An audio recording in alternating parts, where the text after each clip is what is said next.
All right, joined now by Gentleman Joe Manchetti. And Gentleman Joe, is that an ironic name? You know, like competitive eating, is it a gentlemanly sport? Well, it goes back to when my grandmother saw me eating on TV, and she's against me doing competitive eating. And she was like, well, at least you eat like such a gentleman compared to everybody else. That's nice.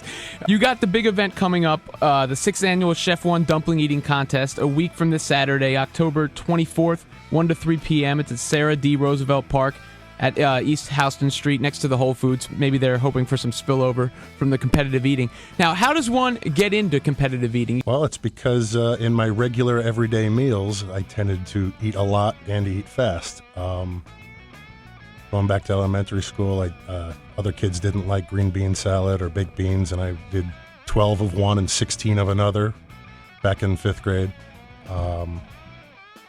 I had seen the Coney Island contest probably 5 years in a row, and I was like, I can do that. I can do that. I can do that. And finally, I found out how to get into it. I qualified. Unfortunately, it was Kobayashi's first year. Oh, really? Back when the record was 25 and an eighth, and he basically doubled it. It's kind of funny that Kobayashi's the guy eating hot dogs and you're the one eating dumplings, right? That is funny. I'd like to go against him in this contest. 2 minutes against him, I got an excellent shot. What's the difference in what you're eating? Have you done other kinds of food, or you stick strictly to dumplings? I've done almost anything you can imagine. Some stuff, once or twice stuff that you would see on Survivor. How do you feel like getting prepared for it? What do you do to get ready, and how do you feel afterwards? Is it the after part that's more difficult than the preparation? I do very little, if anything, in training. About the only thing I do is chew a lot of gum for jaw strength. Mm-hmm. There's been a few contests where I still had stomach capacity, but depending on the food, sometimes your jaw goes quicker than others. And you're going for your 5th championship in a row. I'm looking at your totals here. In 2005, 47 dumplings. In 2006, 49 dumplings. Then in 2007, you jumped to 60 dumplings and 66 in 2008. That's quite a leap. Maybe some would suspect performance enhancers or something going on in that point. What made you jump that much in dumpling consumption?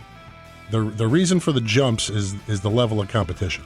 Mm-hmm. When I did the 47, I knew I had it won.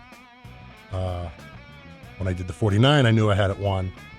When I did the 60 2 years ago, I had a competitor who I thought was going to be really, really good, Dale Mouth of the South Boone.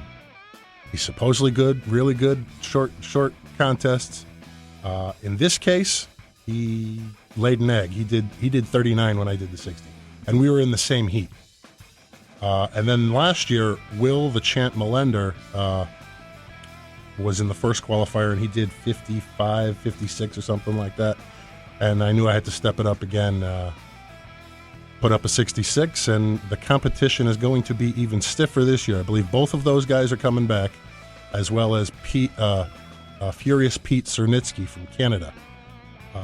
In the past, he's beaten me about a half a dozen times, and I haven't gotten him yet. But I'm best on a short run like this. I have experience with the dumplings, with the lovely Chef One dumplings, and I think I'm going to get him this time, and the number's going to be a little north of 75. Whoa. So it's Furious Pete against Gentleman Joe. 66 dumplings last year, a 2-minute contest. That's a dumpling basically every second, I would say, right? Yes, just over. Good luck to you. That's the 6th Annual Chef One Dumpling Eating Contest, Saturday, October 24th, 1 to 3 p.m., Sarah D. Roosevelt Park, East Houston Street. Gentleman Joe Manchetti looking to retain his championship.